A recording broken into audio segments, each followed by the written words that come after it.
I'm trying to build people up. I'm trying to armor their mind. I'm trying to get them the belief. Because this world we live in is tough. It will beat you down. The world and the life that we live in is the ultimate competitor. It will try to take you out. It will find your weakness and it will just hammer you. What do you think most people get wrong about motivation? They think it's a permanent fix. They think it's something that is a constant. They think that maybe once I get it, I'm gonna hold on to it. And that's the thing about that I was telling you, that I always talk about.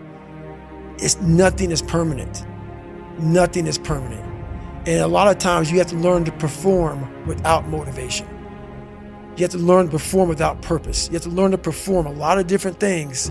And that's what people think. They think I need to have this motivation to work out, to study, to be better. So if they don't have it, they just don't fucking do it. And that's where you fail. You have to learn to train your mind well beyond motivation. If you have motivation, that's great. That's some kindling to the fire. All it takes is a little bit of fucking spark, you can burn the whole forest up. But motivation, you have to learn to exist without it. You have to learn to be, you have to be your best self when you're least motivated. And that's the tricky part about all that shit. Motivation is just a word. You have to have these different things in your mind on where you want to go and know that motivation is not going to get me there.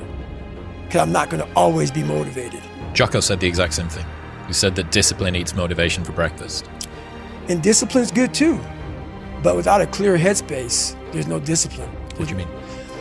So let's say we have a circuit breaker, okay? And I'm loading everything up to one fucking circuit. Just load it up.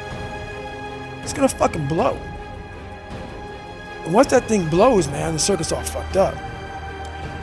You gotta have each thing plugged into the right spot, like a fucking crowded garage. You can't put anything in it. Once your brain is crowded, discipline is great, motivation is great. But if you can't fit shit in your brain because it's all fucking cluttered with shit, there's no discipline. You may have it sometimes when it fits in that crowded garage of your mind, but you don't have the consistency that you need to have with that discipline. So what are you talking about here? Are you saying doing self-work and reflecting on you as an individual? Are you doing therapy? I call it mental zones. I don't get into it much because we'd be here all day. But basically, is you're organizing your mind so you can put that discipline. So a lot of people talk about discipline. Okay, great. Why do you fall off the fucking wagon? Why can't I continue with this routine? Going to the gym, being better, waking up early, eating the right foods. It's because maybe it's your kids, maybe it's your wife, maybe it's your job, and it's all just stuffed in your fucking brain. You don't have it compartmentalized and organized in these nice shelves. Like you look in the garage, it's all fucking a nice organized militant garage. Hey, where are my dumbbells? Right there. A lot of people whose brain, hey, where's my dumbbells? Let me look. They're fucking throwing shit, they're looking through totes, they're all fucked up.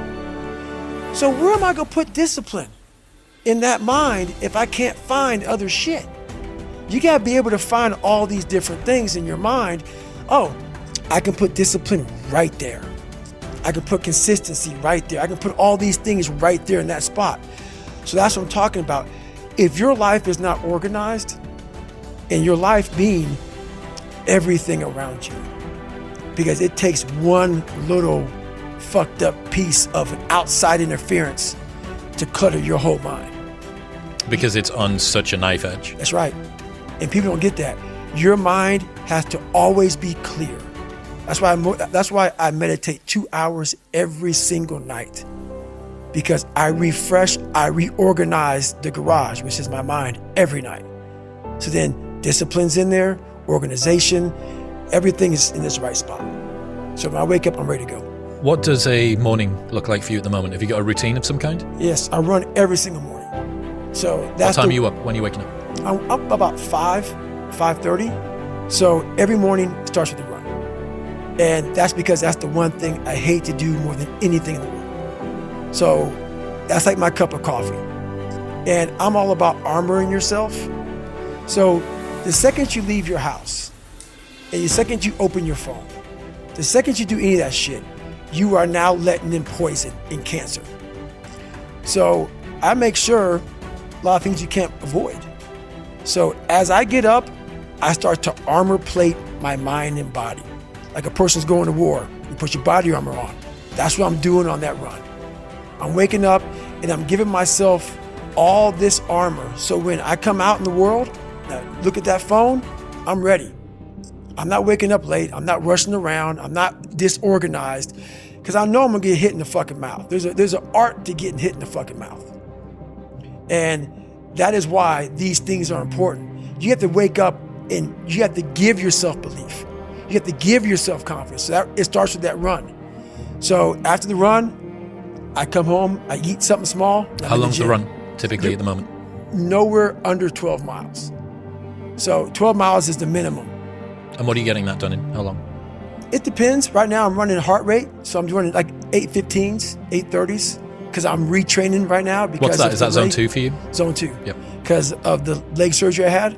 So I'm going back, starting from scratch. So anywhere from about 1:30 to 2 hours, I run every day. Mm-hmm. So you're fasted on the morning? Yes. Up, straight out? Straight out. 90 minutes to 2 hours of running, back, yep.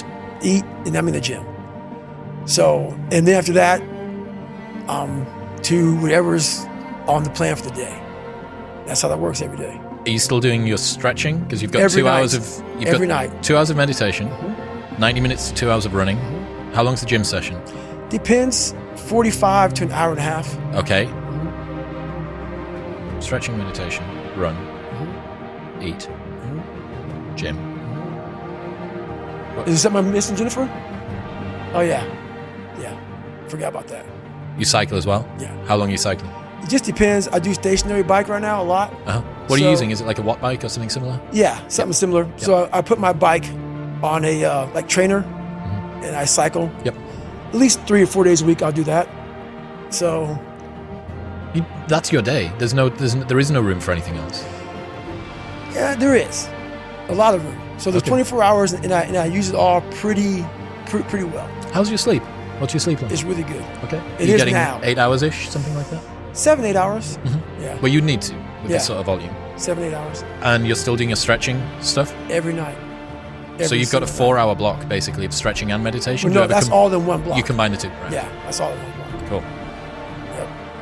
That's one hell of a day. It is, and it's been like that for 7 years. But going back to what you said before about needing to cap success, you wouldn't be able to fit even 1/10 of that in.